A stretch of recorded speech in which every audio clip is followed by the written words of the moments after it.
Muito bom dia, meus queridos irmãos, amigos que nos acompanham pelas redes sociais. Vamos dar início a mais uma aula da Escola Bíblica Dominical e hoje, com a graça de Deus, haveremos de estudar o Salmo de número 51. Então você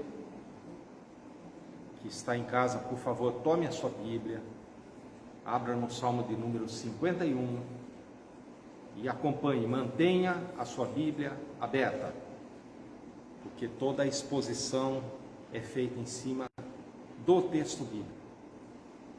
Amém? Antes nós vamos orar, depois eu farei a leitura, para que facilite, né?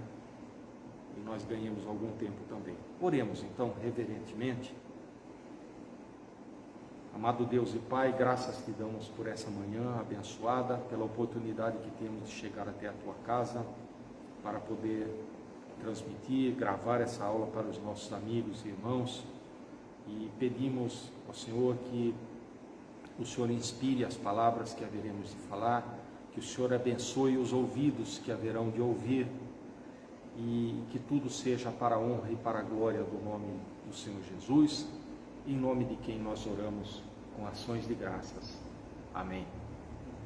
Muito bem, vamos passar a leitura do Salmo de número 51 então. Acompanhe, por favor. Salmo de Davi. Esse salmo foi escrito após um momento dramático na vida de Davi. Após o cometimento de um pecado, de um erro, e de haver sido repreendido pelo profeta. Quando ele toma conta em si daquilo que acontecera, quando a sua consciência de fato o acusa de seus erros, então Davi olha para dentro de si e escreve esse salmo. O contexto histórico do Salmo 51 está lá no segundo livro do profeta Samuel, a partir do capítulo de número 11. Mas vamos ler, você vai entender melhor. Verso 1: Compadece-te de mim, ó Deus, segundo a tua benignidade e segundo a multidão das tuas misericórdias. Apaga as minhas transgressões, lava-me completamente da minha iniquidade e purifica-me do meu pecado. Pois eu conheço as minhas transgressões e o meu pecado está sempre diante de mim. Pequei contra ti somente, e fiz o que é mal perante os teus olhos, de maneira que serás tido por justo no teu falar e puro no teu julgar. Eu nasci na iniquidade, e em pecado me concebeu a minha mãe. Eis que te comprases na verdade do íntimo, e no recôndito me fazes conhecer a sabedoria. Purifica-me com esopo, e ficarei limpo. Lava-me e ficarei mais alvo que a neve. Faze-me ouvir júbilo e alegria, para que exultem os ossos que esmagaste. Esconde o teu rosto dos meus pecados e apaga todas as minhas iniquidades. Cria em mim, ó Deus, um coração puro, e renova dentro de mim um espírito inabalável. Não me repulses da tua presença, nem me retires do teu Santo Espírito. Restitui-me a alegria da tua salvação e sustenta-me com um espírito voluntário. Então ensinarei aos transgressores os teus caminhos, e os pecadores se converterão a ti. Livra-me dos crimes de sangue, ó Deus, Deus da minha salvação, e a minha língua exaltará a tua justiça. Abre, Senhor, os meus lábios, e a minha boca manifestará os teus louvores. Pois não te comprases em sacrifícios, do contrário, eu te daria, e não te agradas de holocaustos. Sacrifícios agradáveis a Deus são o espírito quebrantado, coração compungido e contrito, não o desprezarás, ó Deus. Faze bem a Sião, segundo a tua boa vontade, edifica os muros de Jerusalém. Então te agradarás dos sacrifícios de justiça, dos holocaustos e das ofertas queimadas, e sobre o teu altar se oferecerão novilhos. Muito bem. Meus irmãos, Meus queridos, como eu já havia dito nessa introdução, lá no segundo livro do profeta Samuel, a partir do capítulo de número 11, nós vemos toda a narrativa dessa queda na vida de Davi. Ele registra a agonia desse rei tão louvado, desse rei tão reverenciado em Israel, tido como o maior de todos, mencionado inúmeras vezes, inclusive lá no Novo Testamento. Mas, após aquele desastre na sua vida, onde ele se deteve a olhar aquela mulher se banhando no terraço de sua casa, e não só se deteve a olhar, mas avançou nessa escala do pecado, onde ele também cobiçou e depois adulterou, e finalmente tentou esconder o seu pecado. Foi algo dramático. Os desdobramentos na vida do rei Davi, na vida dos seus súditos, da nação, e na vida dos seus familiares, foi muito negativo, foi desastrosa. Mas esse salmo é uma lição muito grande para todos nós, porque ele nos ensina como esse homem, depois de algo tão terrível, depois de algo tão dramático, se reergueu. Como isso é possível? Como pôde? O que aconteceu? Então, vejamos primeiramente os planos de Davi para encobrir o seu pecado. O que aconteceu? Depois de ter olhado, cobiçado e adulterado com aquela mulher, ele tentou cobrir aquela sujeira toda. E a primeira coisa que Davi fez foi procurar dar uns dias de folga para o marido daquela mulher que estava na frente de batalha, Urias, o Eteu ou o Hitita, em outras versões. Era um homem fiel ao rei, era um valente, era um homem que estava debaixo da autoridade de Joabe. Joabe era o chefe de todos os exércitos de Davi, e Urias estava na frente de batalha, estava lutando por Israel. Então o rei Davi manda chamá-lo de volta. Quando ele chega, ele oferece a Urias um banquete, um jantar, para que ele se sentisse à vontade. Mas nada disso resolveu a situação, porque Urias não aceitou os dias de folga, não considerou a possibilidade de ficar descansando lá com a sua mulher, com a sua família em Jerusalém, enquanto os seus amigos estavam lá na frente de batalha. Então Davi passou para uma outra alternativa.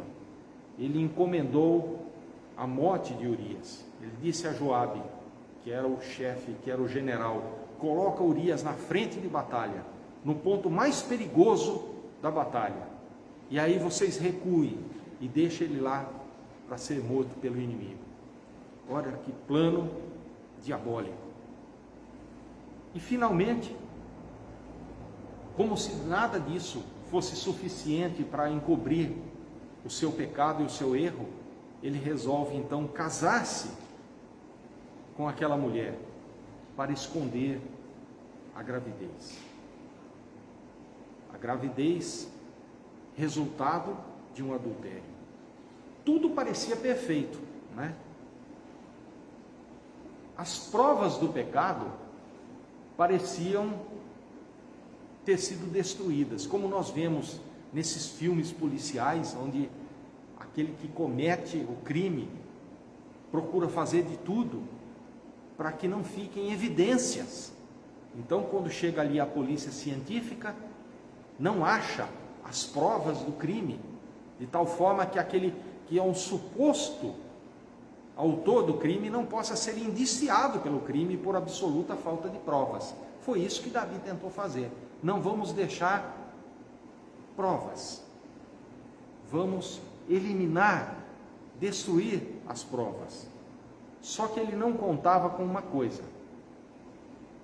Lá em 2 Samuel capítulo 8, capítulo 11, capítulo 27, diz o seguinte: porém, vírgula, esta coisa que Davi fez pareceu mal aos olhos do Senhor. As provas aparentemente foram todas apagadas, foram todas destruídas, mas Deus viu. E Deus envia o profeta Natã e ele repreende duramente a Davi. Se você tiver uma oportunidade, por favor, leia lá, 2 Samuel, a partir do capítulo 11. Nós não vamos fazer toda aquela leitura, que é o contexto histórico, porque o nosso tempo não permite que façamos isso, mas você pode ler para compreender melhor os fatos que deram motivo à escrita do Salmo número 51. Então Deus agora manda o profeta, e o profeta repreende a Davi pelo que ele havia feito. E Davi então agora é tomado de um sentimento de culpa e de horror, e foi nessa condição que ele escreveu o Salmo.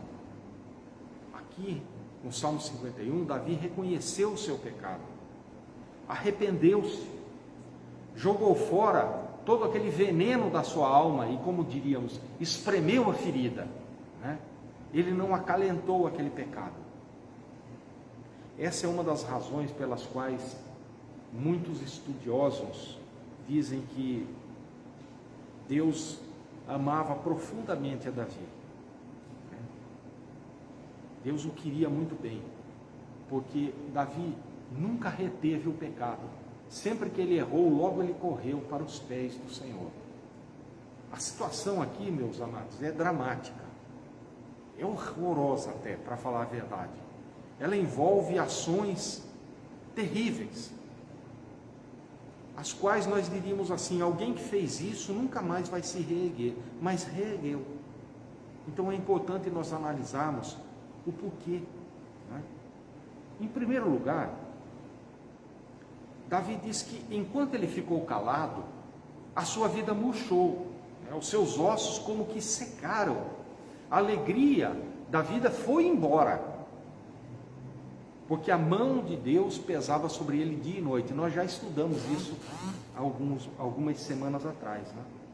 Porque sem o perdão não há cura, não há restauração, né? Onde não há arrependimento, não tem conserto. A pessoa não se levanta. Então, o primeiro passo da restauração é o reconhecimento do pecado. Você que está com a sua Bíblia aberta, olhe no verso de número 3. Davi diz assim: pois eu conheço as minhas transgressões, e o meu pecado está sempre diante de mim. Davi por um tempo escondeu o seu pecado, ou ele tentou esconder, tentou eliminar as provas, mas isso estava arruinando a sua vida. Então ele olhou para si, olhou para a sua vida de uma forma séria, de uma forma honesta, e ele teve convicção daquele pecado que ele cometeu. E a convicção de pecado, meus queridos, é o primeiro passo para a restauração. Não há esperança de perdão, de restauração, enquanto não se reconhece o erro. Há alguns domingos atrás, nós estudamos um outro salmo, e eu falei sobre a terceirização da culpa, não é? Algo muito comum nos nossos dias. Atribuir a culpa aos nossos pais, à criação, atribuir a culpa aos governos, atribuir a culpa ao contexto social. Mas não, Davi diz aqui: eu conheço as minhas transgressões, e o meu pecado está sempre diante de mim. Então, assumir a culpa, reconhecimento do pecado, foi o primeiro passo para a salvação, para a restauração desse homem. Também, nós não devemos olhar para os outros. A gente tem que parar de argumentar que o nosso erro é resultado do que os outros fazem, do que os outros fizeram. A atitude que Davi tomou foi uma atitude muito parecida como aquela do filho pródigo. Se vocês se lembram da história do filho pródigo, está descrita lá no Evangelho de Lucas, no capítulo de número 15. Então conta a história daquele moço, muito bem criado, amado, mas que num determinado momento da sua vida abandonou o convívio familiar. Abandonou o seu pai, que era rico, um fazendeiro, né? E foi gastar a parte da sua herança numa vida dissoluta. Lá num determinado momento, ele viu que aquilo tudo estava errado. Ele se arrependeu do seu erro. E ele voltou para a casa do seu pai. E diz a Bíblia que ele disse assim para o pai: Pai, eu pequei contra os céus e pequei diante de ti. Já não sou mais digno de ser feito teu filho, de ser considerado teu filho, de ser chamado de teu filho. Ele assumiu o seu erro. Ele não falou: ah, pai, é porque o meu irmão era chato. Não, pai, é porque o senhor tinha dinheiro demais. Não, pai, é porque a carne é fraca. Não, ele disse: pai, eu pequei. E eu pequei contra os céus e pequei contra ti. E eu não sou digno de ser chamado teu filho. E diz a Bíblia que o pai o amou. Que o pai o trouxe para dentro do lar. Que o pai mandou dar uma festa, porque aquele que se havia perdido agora tinha se encontrado. Essa é a postura, não é aquela de procurar se justificar. Davi disse: olha, eu reconheço, e eu conheço a minha transgressão, e esse pecado que eu cometi está sempre diante de mim. Eu costumo dizer assim, irmãos, até muitas vezes eu comento em casa com minha esposa: o mundo, ele vai fazer qualquer coisa, mas qualquer coisa mesmo, qualquer tipo de entretenimento, para nos impedir de que encaremos os nossos próprios problemas, os nossos próprios erros, os nossos próprios pecados. Está aí o cinema, está aí o teatro, estão aí os clubes, estão aí as boates, estão aí toda espécie de diversão e entretenimento mundano. Para quê? Para que o homem jamais olhe para dentro de si e diga como Davi disse: eu conheço as minhas transgressões. E sabe por quê? Sabe por quê? Porque o inimigo de nossas almas não quer que nenhum seja restaurado, não quer que o homem caído seja levantado. Ele quer que ele fique ali, porque ali ele é presa fácil. Mas Davi se levantou, ou foi levantado, e o primeiro passo foi assumir o seu erro. O segundo passo para a restauração é o reconhecimento da natureza daquilo que praticamos. Veja, ele chama de transgressão, de iniquidade e de pecado. Ele fala no verso 2, acompanhe por favor na sua Bíblia: lava-me completamente da minha iniquidade e purifica-me do meu pecado. E no verso 3, pois eu conheço as minhas transgressões. Ele dá 3 nomes para aquilo que ele havia feito: transgressão, iniquidade e pecado. Transgressão é uma rebelião contra a autoridade constituída. Então Davi admite que foi rebelde. Sua própria vontade não prevaleceu. Ele foi governado por um desejo lascivo. Fez exatamente aquilo que a sua consciência reprovava. E Paulo faz menção disso nas suas cartas. Ele diz assim: ó Senhor, que miserável homem que eu sou, porque aquilo que eu quero eu não faço, e aquilo que eu não quero, isso sim eu faço. A consciência reprovava, mas ele acabou fazendo.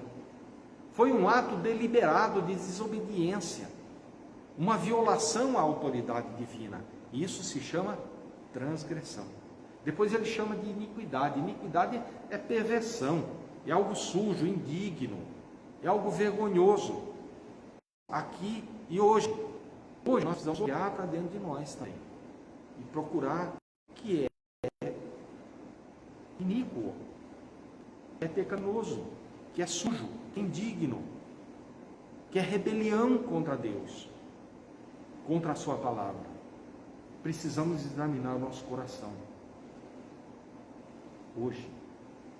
E, em terceiro lugar, ele diz pecado. Pecado é errar o alvo. Será que nós estamos vivendo como deveríamos viver ou estamos errando o alvo? Precisamos examinar nós mesmos. Quando somos convidados a participar do sacramento da Santa Ceia, logo essa palavra nos é lembrada. Examine-se, pois, o homem a si mesmo. E assim coma desse pão e beba desse cálice. Somos continuadamente chamados a examinarmos a nós mesmos. Então, os passos para a restauração: reconhecimento do pecado. Fui eu e pronto. Não vou terceirizar a culpa. Segundo lugar, reconhecer a natureza pecaminosa, a natureza iníqua, a transgressão que cometemos. Em terceiro lugar, confessar que tudo que é feito de errado é feito contra Deus. Verso 4 diz assim: pequei contra ti somente, e fiz o que é mal perante os teus olhos. Ora, mas ele pecou somente contra Deus? Perguntaríamos. Davi pecou contra Betsabá, pecou contra Urias, pecou contra a sua família, pecou contra a nação, né? Pecou contra aqueles homens que foram mortos na batalha, mas ele diz assim: contra ti somente eu pequei. E por que contra Deus? Porque sempre que nós pecamos contra alguém, estamos pecando contra Deus, porque foi Deus que criou esse alguém. Por mais desprezível que possamos considerar essa ou aquela pessoa, por mais distanciamento que queiramos ter desse ou daquele, Deus ama aquela pessoa. E quando nós pecamos contra ela, nós pecamos contra Deus. Por isso que não deve haver espaço para o ódio, para o ressentimento no nosso coração, mesmo quando somos ofendidos. Se nós pecarmos contra aquela pessoa, contra Deus estamos pecando, porque aquela pessoa é resultado da obra criadora do Senhor. Então Davi diz: eu pequei foi contra o Senhor. Então precisamos reconhecer, né, que quando erramos, quando pecamos, nós violamos a santidade de Deus. Davi escarneceu do amor de Deus, zombou do amor de Deus, pisou na sua graça, cuspiu na bondade do Senhor. E sempre que nós pecamos, sempre que nós transgredimos, nós nos insurgimos contra Deus. Então ele disse: contra o Senhor foi que eu pequei. Então, o terceiro passo da restauração é confessar o nosso pecado diante de Deus, primeiramente, diante de Deus, porque é contra Ele que nós pecamos primariamente, no seu conjunto, porque Deus é quem criou todos os seres viventes, todos são propriedade dEle, tudo é dEle. Se pecamos contra alguém, pecamos contra Deus. Esse é o reconhecimento que Davi faz aqui. O quarto passo da restauração é o reconhecimento de que não temos nenhuma desculpa, nem direito. Vejam o finalzinho do verso 4, parte B, né? Ele diz assim: de maneira que serás tido por justo. Ele está falando do Senhor. De maneira que o Senhor será justo no teu falar e puro no teu julgar. O que ele está dizendo aqui? Olha, venha da parte do Senhor a condenação que vier, ela está certa. Por quê? Porque eu não tenho nenhuma desculpa diante disso que eu pratiquei. Ele está dizendo: Senhor, eu não tenho desculpa nenhuma. eu não tenho defesa, eu não tenho nada para reivindicar agora aqui, senão a tua graça e a tua misericórdia. Davi está admitindo que o seu pecado foi resultado da sua teimosia, e ele reconhece que ele está totalmente errado, e que não tem nada para pleitear a seu favor. Vocês estão compreendendo? O que é o reconhecimento de que não há desculpa e nenhum direito a ser reivindicado. Esse é o quarto passo para que alguém possa ser restaurado. Enquanto nós tentamos nos justificar, nós não estamos dando prova do arrependimento. O arrependimento é o reconhecimento de que não merecemos nada, absolutamente nada, além do juízo de Deus. É como a história daquele publicano, que está lá no Evangelho de Lucas, no capítulo de número 18, conta a história de dois homens, né, que chegaram na praça, um fariseu e um publicano. Então o fariseu, ele foi fazer a sua oração a Deus, mas ele começou dizendo assim: ó Senhor, atenta para a minha oração, porque olha, eu sou um homem observador das leis, eu sou um homem que entrega o meu dízimo, eu sou um homem bom, eu sou um homem isso, eu sou um homem aquilo. E ele se encheu de argumentos, de merecimentos, de justiça própria, para se postar diante de Deus como um merecedor da graça de Deus. E diz que o publicano, por sua vez, ele batia no peito e dizia: ó Senhor, sê propício a mim, porque eu sou pecador.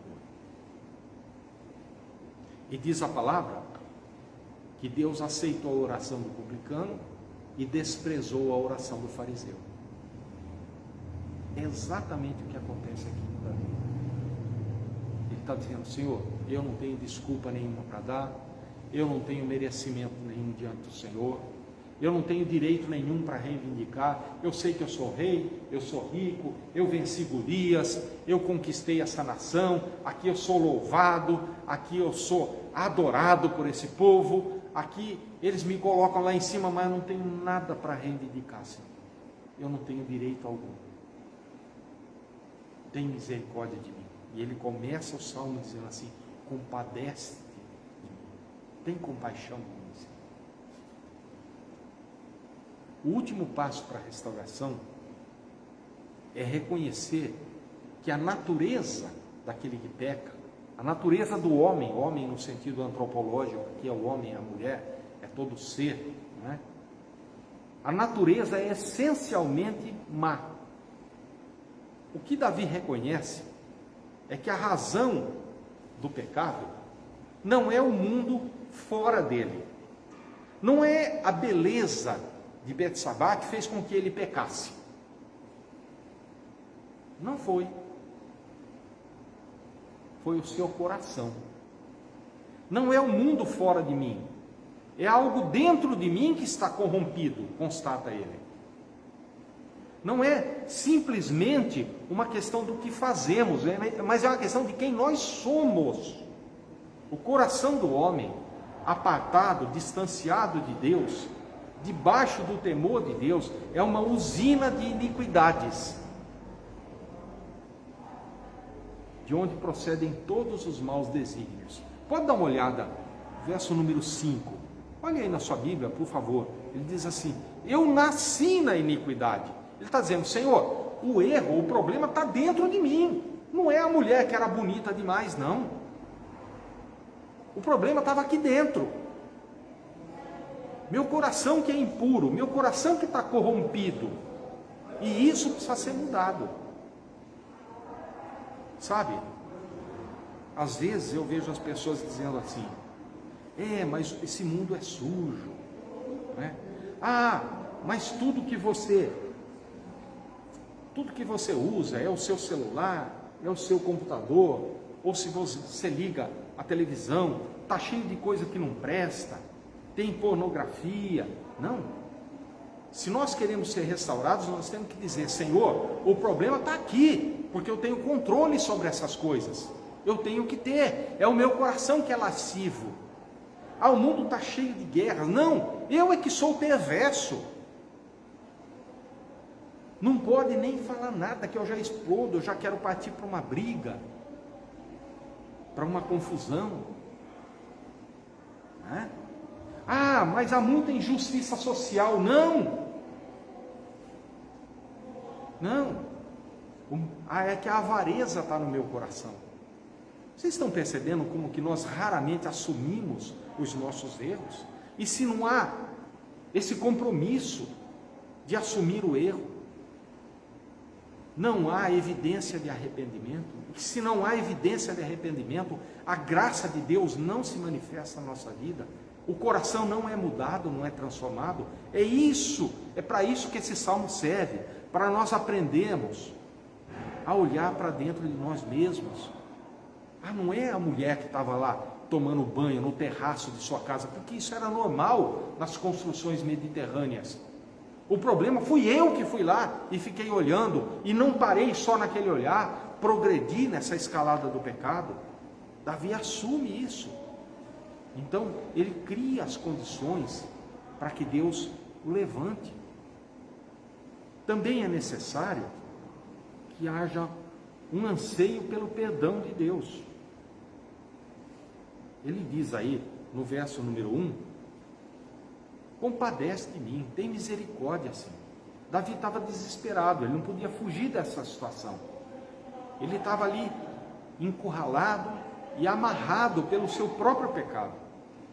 Davi era rico, Davi era poderoso, Davi era famoso, mas agora nada podia satisfazer a sua vida. Ele está quebrado, está doente, está aflito, está definhando, e ele próprio diz: seus ossos estão secando, seu vigor está murchando, né?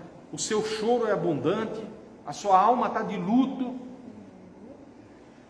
Por quê? Porque a mão de Deus pesava sobre ele. Havia o peso do erro, do pecado. Então ele precisa de paz, ele precisa de perdão, e ele clama aqui: tem misericórdia de mim, ó Deus, tem compaixão de mim, e lança o teu coração nessa minha vida miserável. Esse é o pedido de Davi. Então, além do reconhecimento do pecado, nós precisamos ter um profundo desejo pelo perdão de Deus. Talvez a gente possa dizer assim: mas eu não fiz o que Davi fez, eu não cometi nenhum pecado de adultério. Mas a palavra de Deus diz assim, lá no Evangelho de Mateus, capítulo 22, palavras do próprio Senhor Jesus: amarás o Senhor teu Deus de todo o teu coração e ao teu próximo como a ti mesmo. Será que nós temos feito isso? Será que temos amado as pessoas? Se não temos feito, nós somos pecadores. Nós somos culpados por não glorificar a Deus na nossa própria vida. Irmão, mas isso é pecado? É pecado, sim. Vocês se lembram daquela história contada lá no livro do profeta Daniel, em que o rei deu uma festa para 1000 pessoas. O rei deu uma festa para 1000 dos seus convivas, seus convidados.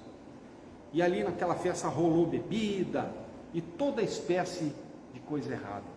E num determinado momento apareceu uma mão e escreveu. E o rei ficou perturbado, com aquela escrita que ficou na parede. E começou a chamar lá os seus adivinhos, os seus mágicos, os seus feiticeiros, para interpretar aquilo. E ninguém sabia. Até que alguém deu uma dica e falou: chama Daniel, porque ele sabe. E Daniel chegou lá e revelou ao rei o que estava escrito. E disse: rei, o que está escrito ali é o seguinte: o senhor errou. Porque o Deus em cuja mão está a tua vida, presta atenção, o Deus em cuja mão está a tua vida, e de quem são todos os teus caminhos, a Ele não glorificaste. Ele debochou das coisas de Deus, ele não glorificou. E não glorificar a Deus com a nossa vida, e isso é uma lição a começar por mim, e que deve chegar até você também. Não glorificar a Deus com a nossa vida e na nossa vida é o maior de todos os pecados. Maior do que os pecados particulares é não glorificar a Deus com a nossa vida. Precisamos olhar para nós mesmos e precisamos ter um profundo desejo pelo perdão divino. Também é preciso ter consciência da nossa total impotência de resolver essa questão.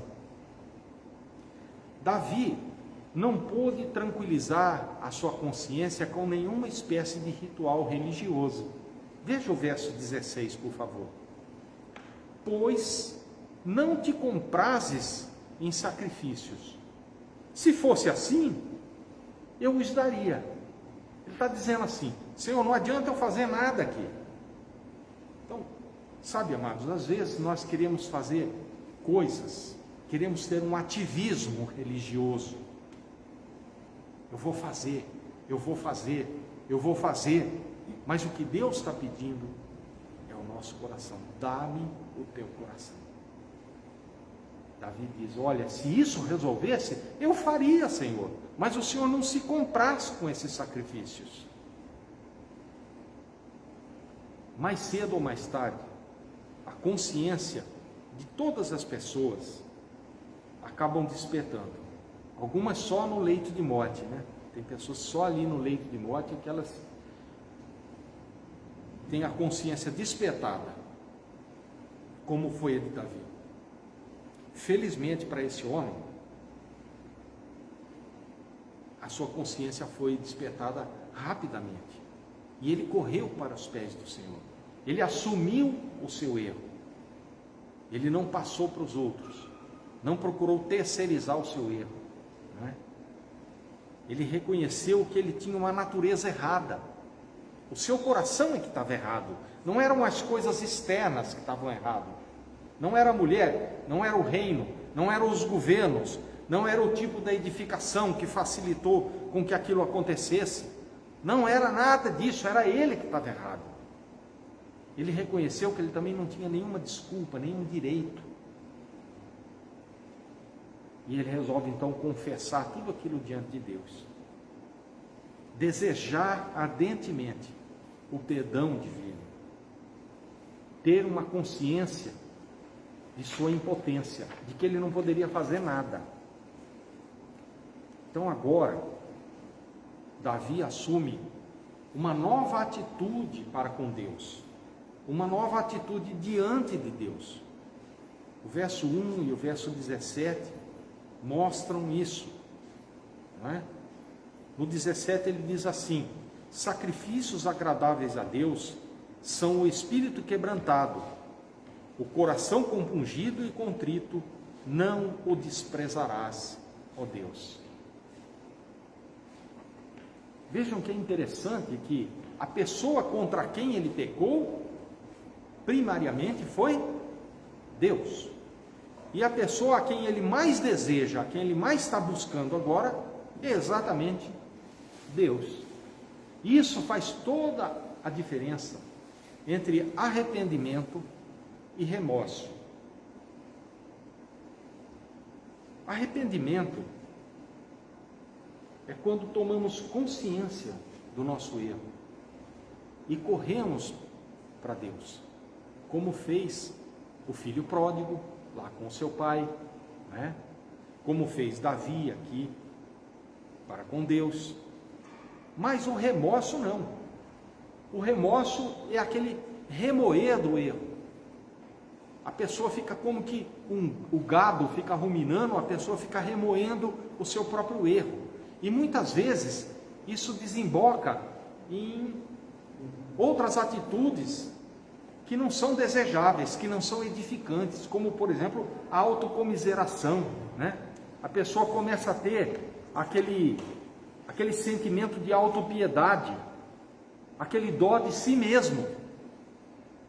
Ao invés de se jogar diante de Deus para ser ali reconstruído, reedificado, ela fica com pena de si mesma.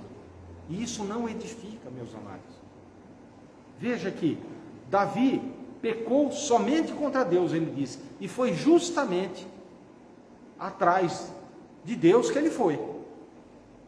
Olha aqui, quando Adão pecou, nós vemos isso lá no Gênesis, o que ele fez? Logo após o cometimento do pecado, diz que ele fugiu da presença do Senhor, não é? Também quando o profeta Jonas pecou, e ele pecou porque Deus deu uma tarefa para ele, vai lá e prega para a cidade de Nínive, e ele falou, o quê? E pegou uma embarcação e foi para o outro lado. Quando ele pecou também, ele procurou fugir da presença de Deus. Lá nos evangelhos nós vemos que quando Judas pecou, o que ele fez? Fugiu da presença do Senhor Jesus, desapareceu. Então, muitos quando pecam, deixam a Deus, deixam a igreja, não leem mais a Bíblia, não têm mais comunhão com os irmãos, às vezes até falam contra a igreja, falam contra os crentes, falam contra a fé cristã. E esse é o caminho oposto ao arrependimento. Davi pecou, contra ti somente eu pequei, ele disse. E imediatamente depois foi exatamente esse Deus contra o qual ele pecou que ele foi buscar. Ele não fugiu, ele procurou voltar, como fez o filho pródigo, ele procurou voltar para a fazenda do pai. Ele procurou encontrar-se com o pai de novo. E como fez o filho pródigo, ele fez também. Senhor, eu não tenho desculpa. Senhor, eu não tenho nada a reivindicar. Eu não tenho direito algum. Davi agora, quem ele mais quer é exatamente aquele a quem ele mais ofendeu.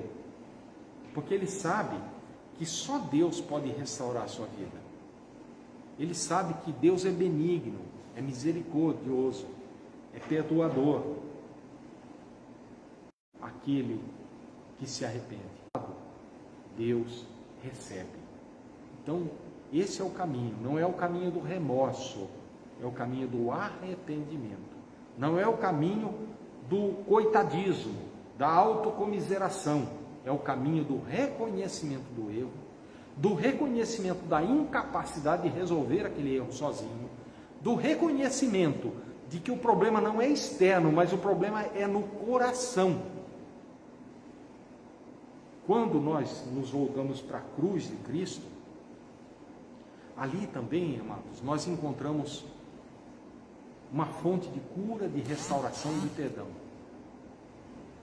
Porque João, lá na sua primeira carta, no capítulo 1, logo no capítulo 1, versículo 9, ele diz assim: se nós confessarmos os nossos pecados, Ele é fiel e justo para nos perdoar de todos os pecados e nos purificar de toda injustiça.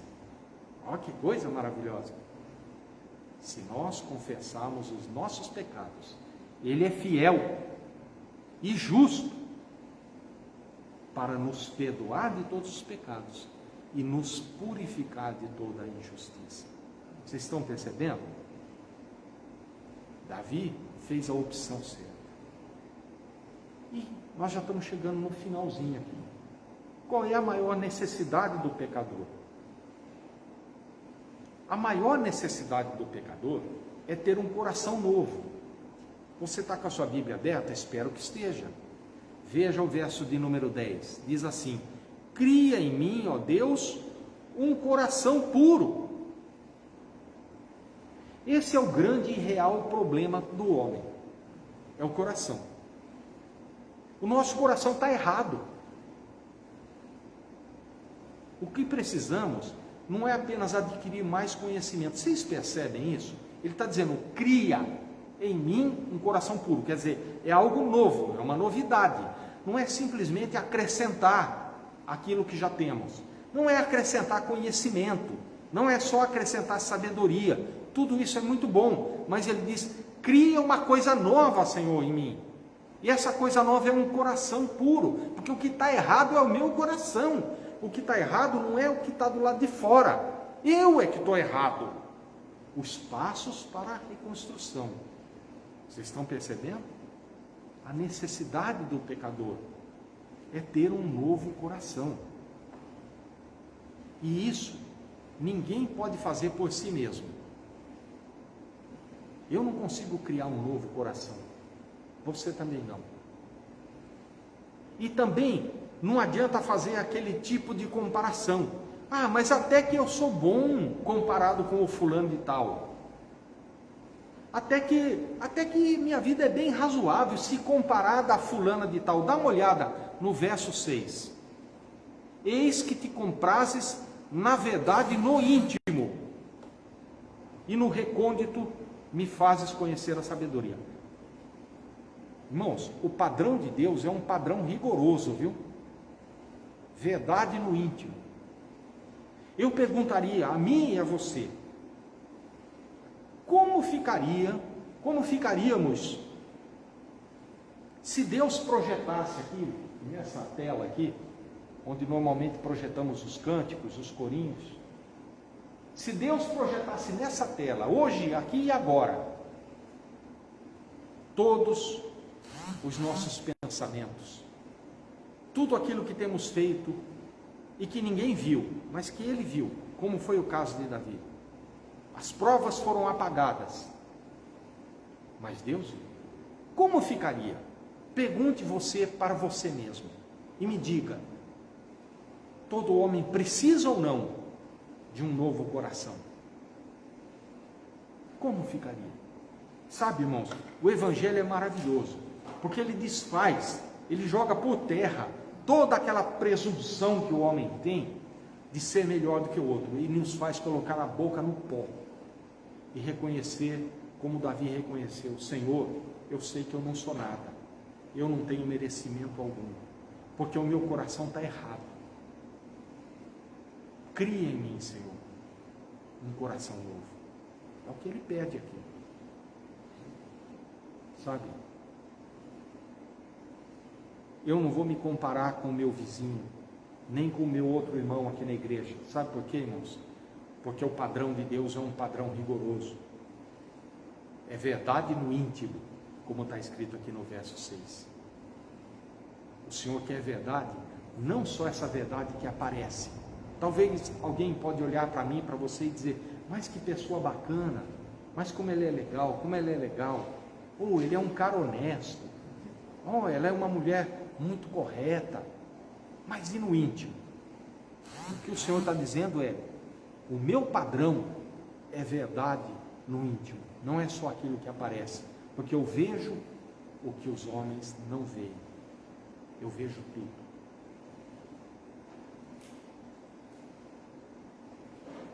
Que razão nós temos para ter um coração novo? A razão que precisamos para ter um coração novo é porque o nosso coração é enganoso e corrupto. Ele falou: eu já fui concebido em meio a essa corrupção. Eu já nasci nessa circunstância. E Deus vê o coração. Então Davi percebe que não dá para fugir de Deus. Ele quer a verdade. Não adianta usar máscara, né? Nós todos estamos usando máscaras por uma questão sanitária, para prevenir uma doença, prevenir de sermos contagiados e também de contagiar alguém. Mas diante de Deus não adianta querer usar máscara, porque Deus, Ele olha a verdade no íntimo. Então, nós precisamos ter um novo coração, porque Deus nos vê por dentro. E também porque nos falta sabedoria. O final do versículo 6, ele diz assim: Senhor, me fazes conhecer a sabedoria, porque nós somos maus terapeutas de nós mesmos. Vou dizer de novo: nós somos maus terapeutas de nós mesmos, e precisamos apelar para a sabedoria de Deus, para a misericórdia de Deus, para o tratamento que só Deus tem para nós. E também por causa da incapacidade de nós mudarmos a nós mesmos. Diz o verso 10: cria em mim ó Deus, um coração puro e renova dentro de mim um espírito inabalável. Ele pede: cria, porque ele está dizendo: Senhor, eu não sou capaz de fazer isso. por favor, faça por mim. Cria um coração novo. Né? Um coração novo e puro não é um coração sugestionado, viu? Não é só uma questão de disciplina. Eu vou dizer para você uma coisa e eu vou terminar aqui porque o nosso tempo está acabando. Mas grave bem isso. Um coração novo é a operação do sobrenatural de Deus. Um coração novo é a operação da obra sobrenatural de Deus no homem.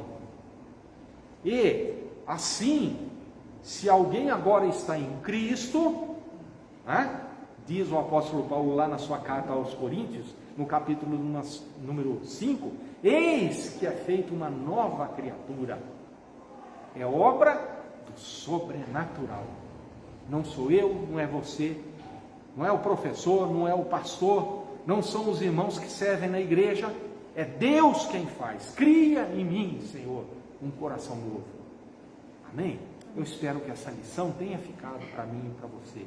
Porque o que veio depois na vida de Davi foi um grande júbilo, uma grande alegria. E você diria, como alguém, depois de ter feito isso, pode ser regenerado, reconstruído, reedificado diante de Deus? Você aprendeu hoje os passos. Assuma o teu erro, assuma o teu pecado, não terceirize o erro. Reconheça que o problema não é do lado de fora, é o teu coração. Peça a Deus um coração novo, porque através de uma obra sobrenatural, Ele vai mudar o teu coração. E você vai poder ser uma nova pessoa, agora para a glória de Deus, para que a minha, para que a sua vida glorifiquem a Deus em todo o tempo. Amém? Que Deus te abençoe, que você tenha um excelente domingo na paz do Senhor Jesus.